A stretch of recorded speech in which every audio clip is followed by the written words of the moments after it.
राजद के महासचिव थे वो बागी होकर उतर गए हैं, उसको आप कैसे ले? देखिए, उसके हमारे नेता भाई तेजस्वी जी देख रहे हैं और उनको पर पार्टी निर्णय ले रही है और ली भी है, लेकिन सच्चाई से हम मुंह नहीं मोड़ते। मैं छोटा सा दुकान करता था, अंडा बेचता था, ये भी बात सत्य है। जब नवादा में रौजौली में बैरियर था और कौशल जी का बैरियर हुआ करता था, टेंडर उनका था, तो उस बैरियर पर भी हम रहकर काम करने का काम किया है। पैरासूट उम्मीदवार को लेकर के कि अचानक कूद गए, कई दलों में पहले थे, उसके बाद आरजेडी। देखिए, अब कौन दल में कौन रहा है ये तो अब पार्टी ही बता रहा है ना।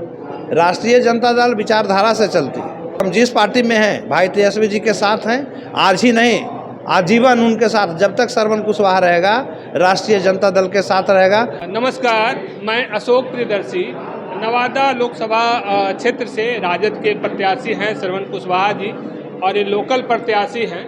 और चूँकि ये जो प्रत्याशी बने हैं तो एक पहले से जो राजद के जो धड़ा में थे तो यहाँ से बागी होकर के चुनाव में उतर गए, तो हम इनसे समझना चाह रहे हैं कि उसको यह किस रूप में ले रहे हैं जी।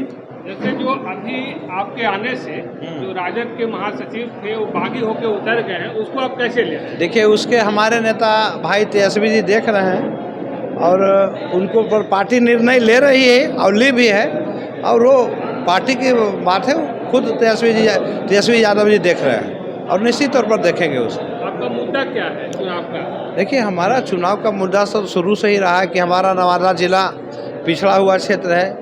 यहाँ एक भी कोई ऐसा काम नहीं हुआ है जिससे नवादा जिला वासियों को, युवाओं को, युवतियों को, छात्र को, छात्राओं को लाभ हो सके। कोई भी एक भी विकास का कार्य नहीं हुआ है। आप देख लीजिए नवादा की जाम की समस्या, हम लोगों की आँख के सामने मरीज पड़ा हुआ एम्बुलेंस में दम टूट जाता है जाम के कारण।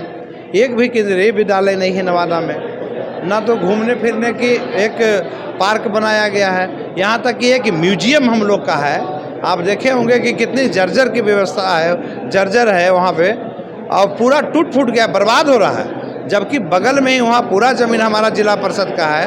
अगर चाहें तो उसको एक बड़ा सा भव्य सा म्यूजियम बना सकते हैं, जिसमें हमारे माताएं बहनें नौजवान साथीगण जाके घूमने फिरने के उद्देश्य से भी वहाँ जा सकते हैं। तो ये सब सौंदर्यीकरण का काम होनी चाहिए। हमारा एक चीनी मिल बंद पड़ा है, यहाँ कोई भी एक इंडस्ट्री नहीं है जिससे लोगों को रोज़गार मिल सके। कोई बड़ा एम्स अस्पताल नहीं है जिससे गरीब गुरबों का इलाज हो सके सस्ते दाम में। तो बहुत समस्या तो अनेक है समस्या, लेकिन अब बात रह गई कि जिस तरह से हम लोगों पर नवादा जिला के जनता ने भरोसा किया है, हम आने वाला समय में, चूँकि हम इस धरती पे जन्मे हैं, नवादा में जन्मे हैं और नवादा का बेटा है, तो स्वाभाविक है कि हम हर दुख सुख में साथ रहेंगे और जो मूलभूत समस्याएं होगी उसको निदान करने का प्रयास करेंगे। लोकल और बाहरी का कितना अंतर पड़ रहा है? पूरा लोकल आज तो 3 वर्ष पूर्व ही क्लियर हो गया था कि जो भी पार्टी देगा लोकल स्थानीय बेटा को, वही घर का नेता घर का बेटा होगा। जैसे तेजस्वी जी बोले हैं कि अंडा बेचने वाला लड़का को हमने उम्मीदवार बनाया है, तो इसको लेकर के जो राजवल्लभ जी के परिवार है उनको आपत्ति है कि वो गरीब नहीं है, पैसे वाले है, पैरासूट के। देखिए, अब क्या कहिएगा उनका बारे में, हम लोग क्या बोल सकते हैं, लेकिन सच्चाई से हम मुंह नहीं मोड़ते। मैं छोटा सा दुकान करता था, अंडा बेचता था, ये भी बात सत्य है। जब नवादा में रौजौली में बैरियर था और कौशल जी का बैरियर हुआ करता था, टेंडर उनका था, तो उस बैरियर पर भी हम रहकर काम करने का काम किया है। क्योंकि जो सच्चाई, कोई मैं चोरी नहीं करता था, मैं किसी से रंगदारी करके पैसा नहीं लिया, मेहनत का कमाते थे। और लोगों के तरफ तो क्या क्या लूट के बनाए नहीं बनाए, या किसी से छुपा हुआ नहीं है, लेकिन देखिए हम किसी पे टिप्पा टिप्पणी नहीं करते हैं और ना तो मेरा संस्कार है किसी का विरोध करना। पैरासूट उम्मीदवार को लेकर के कि अचानक कूद गए, कई दलों में पहले थे, उसके बाद आरजेडी। देखिए, अब कौन दल में कौन रहा है ये तो अब पार्टी ही बता रहा है ना।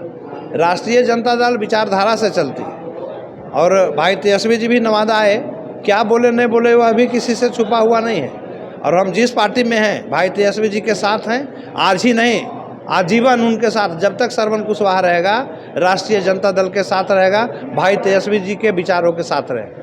तो श्रवण जी से ही बात कर रहे थे और इनसे समझने की कोशिश कर रहे थे कि इनका मुद्दा क्या है, तो इन्होंने अपनी बात को रखी है, अपनी सफाई भी दी है। धन्यवाद।